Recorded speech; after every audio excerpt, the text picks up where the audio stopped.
Anestesia vem de uma palavra grega que quer dizer ausência. Aí, se for uma anestesia local, é a ausência daquela região, parece que não está lá. Se for uma anestesia geral, é a ausência do caboclo todo, parece que o caboclo já foi embora, não tem nem reflexo, meu irmão, uma coisa, uma loucura. E muita gente morre de medo, até de entrar numa sala como essa, que é um centro cirúrgico, aqui em São José dos Campos. O pessoal do hospital aqui que graciosamente nos atendeu. E morre de medo dele. Já pensou? Doutor Marcos Mora. Como é que você está? Tudo bem? Tranquilo. E por que esse mito? Porque é um mito ou realmente a coisa é muito arriscada? Olha, a coisa hoje em dia é muito segura. Você não vê um evento, né, letal numa sala de cirurgia, assim, você não vê. No seu dia a dia, você tem que fazer muita anestesia para ver. Eu não vejo há muitos anos. Lá nos primórdios, os cientistas, os médicos, acreditavam que a dor era uma consequência normal do procedimento, não tinha jeito. Foi no século XIX que o pessoal começou a caminhar mais firmemente, começou a sair da história das ervas, começaram a chegar nos gases. A primeira anestesia foi em 1846. Tem uma coisa, né, que a dor do parto ela era encarada até como uma libertação do pecado, né, porque o sofrimento tinha que vir para purificar. E a anestesia acabou com essa história aí. Com certeza. Enfrentou muitos problemas, né? Com certeza. Parece que só depois que a Rainha Vitória que topou quando ser anestesiada... Quando a Rainha Vitória fez a anestesia com clorofórmio, né? Que ela fez uma anestesia de parto com clorofórmio. Aí o negócio virou moda. Virou moda, né? Se a rainha faz, eu também quero ser igual a rainha. E aí, esses gases, você falou do clorofórmio, né? Esses são realmente os primórdios que a gente está falando. Isso é histórico, Tá. Isso é passado. Qual é o princípio da anestesia? O que acontece? O que esses gases promovem, ou melhor, o que os medicamentos de hoje promovem? Ele intercepta o quê? Ele corta o quê? Você simplesmente, tudo que a gente sente no cérebro. No cérebro. Quando você corta a sua mão, a dor não é na mão, a dor é aqui que você sente. Você está brincando? Tinha certeza que era aqui, rapaz? Pois é, mas é aqui que sente. Fui enganado? Totalmente. Minha vida toda? Totalmente. Enfim. É o cérebro. Se você, de alguma forma, interromper essa conexão do ponto da região onde está sendo ocasionado o trauma para o cérebro, ele não vai saber o que está acontecendo.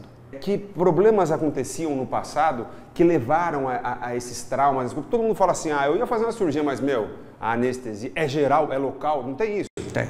Por quê? Se você imaginar, 30 anos atrás no Brasil, você só tinha monitorização de eletrocardiograma em cirurgia de neurocirurgia e cirurgias cardíacas.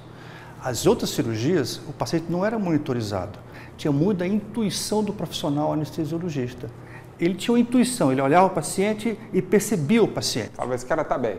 Esse cara está bem. Não perdeu a cor. Estou vendo aqui, está bem, está corado, tudo bem com você, olhando só na observação. Nesses últimos 20 anos, nesses últimos 25 anos, o que aconteceu? Sociedade de Anestesiologia preocupada com a qualidade, com tecnologia e tudo mais, né? Porque você tem que operar, tem que dar segurança, tanto para os profissionais, como para as pessoas que vão ser operadas, né? Que vão ser submetidas à cirurgia. Então, obrigatoriedade de eletrocardiograma, obrigatoriedade de oximetria de pulso, obrigatoriedade de aparelho de pressão que mede a pressão automaticamente. O aparelho começa a medida e mede de tempos em tempos, independente da vontade do anestesista. Ele vai medir a pressão automaticamente. Deixa eu ver se eu estou entendendo. Então, quer dizer que houve uma evolução também dos medicamentos, houve uma evolução do especialista, houve uma evolução de uma série de coisas, mas principalmente da estrutura em torno. Quer dizer, se você monitorava menos o anestesista, ele é anestesista ou anestesiologista? Anestesiologista ou anestesista, ou médico anestesista. Ele ficava lá de olho no caboclo, mas de repente aquele cara que foi submetido àquela cirurgia, ele tinha um outro problema. Ele tinha uma outra coisa que não tinha sido monitorada ou que não estava sendo naquele momento policiado e aí as complicações vinham daí. É mais ou menos isso? Mais ou menos isso. Durante a cirurgia você vai aumentando a quantidade de remédio, vai aumentando a quantidade das drogas? Tudo é calculado, né? Por peso? Tudo por peso. Tá? Ou dose alvo controlada. Então, existem modelos farmacocinéticos que você pode... Modelos com farco o quê? Farmacocinéticos. Prazer, Vinícius Valente, como vai? Tudo bem? Então, existem modelos que você calcula a dose da medicação. Existe um programa de computador, uma bomba de fusão, que você coloca o anestésico nele, tá certo? E você calcula a dose que você quer dar por quilo de peso, por superfície corporal. Você coloca todos os dados do paciente, idade, sexo. Então, aquele encaixa no modelo farmacocinético. Eu quero a dose alvo, eu quero que seja 3 nanogramas por ml de plasma. Eu clico e eu vou ter aquela quantidade. Isso já foi testado. Entendi. Que aquela dose de 3 nanogramas por ml de plasma produz um efeito anestésico. Entendi. Entendeu? Então, existem variações disso, então você trabalha nessas variações. Eu fiz um monte de cirurgia já, né? O nariz fiz 7 vezes, o olho que eu não tenho, a orelha, a mão, me arrebentei, joelho, peritonite, já fiz um monte. E da última vez que eu voltei, eu lembro que eu fiquei umas 2 semanas balão, mas balão, ruim mesmo, goiaba, não sabia meu nome, ele ficava, fiquei meio tendo pesadelo, sono ruim. Quando você faz anestesia, o que você faz? Alguém vai te cortar. Tá. Alguém precisa te proteger. Certo. Quem te protege? Anestesia. Você não vai sentir nada, ausência de sensações. Tá. Protegido. Tá. O cara opera você. Corta, costura, tira, coloca, Perde perde sangue, repõe, faz tudo isso. Tá. O que você precisa fazer? O organismo precisa. Acabou a cirurgia, com 10 minutos acaba a anestesia. Acabou a anestesia. Então você acorda. Tá. Né? Mas o que o seu organismo precisa fazer? Ele precisa cicatrizar. O cara cortou.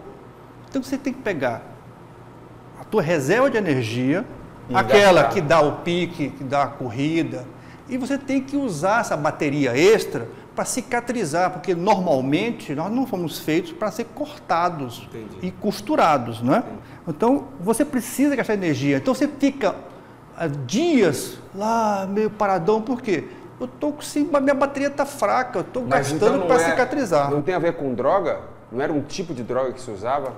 Outra coisa, você tem que tomar outras medicações, analgésicos, né, antibióticos e tudo mais. A anestesia termina naquele espaço curto de tempo. Ela não tem mais nada, nenhuma interferência no corpo? Depois, as pessoas diziam que tinha, depois da cirurgia... O organismo, você coloca a medicação e o organismo libera a medicação. Pronto, liberou a medicação, acabou. Então não houve uma evolução das drogas que eram ministradas há 30 anos? Com certeza. A diferença é a farmacocinética dela. A farmacocinética é como a droga... Atua assim, é o tempo que ela leva para você injetar, quando você injeta, o tempo que ela leva para fazer o efeito e ser eliminada. E como ele faz esse caminho? Isso antigamente, porque eu estou falando dessa cirurgia que eu fiquei bem balão, isso não pode ter ficado mais tempo no meu corpo? Não, com certeza não. É assim. Não. Isso é novo. Vamos deixar essa parte para lá. Mas alguém pode ter alergia à anestesia ou algum tipo de anestésico? Alguém pode chegar a ter o choque anafilático? Teve choque anafilático por causa de anestesia? Eu vou falar uma coisa para você, que eu entendo de choque anafilático. Choque anafilático é quando você entende o que aconteceu. Até quando você entende o que aconteceu, não é choque anafilático, você dá um diagnóstico. Choque anafilático é um choque que não tem uma grande choque anafilático, você não sabe o que está acontecendo.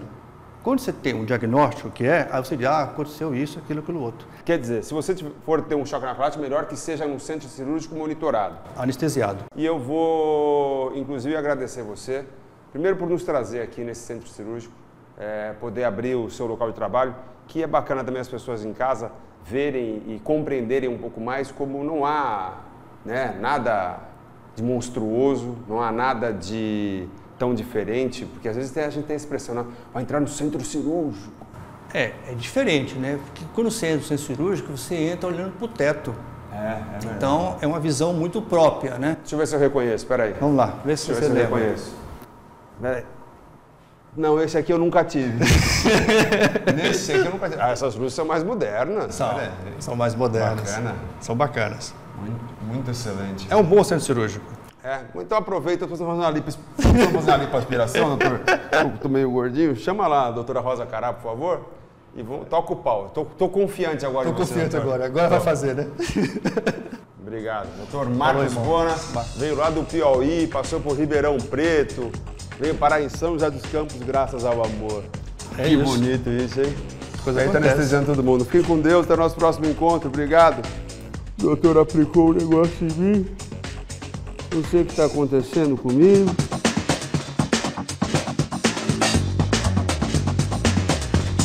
Vai no seu carro, então. Vai no seu carro, então.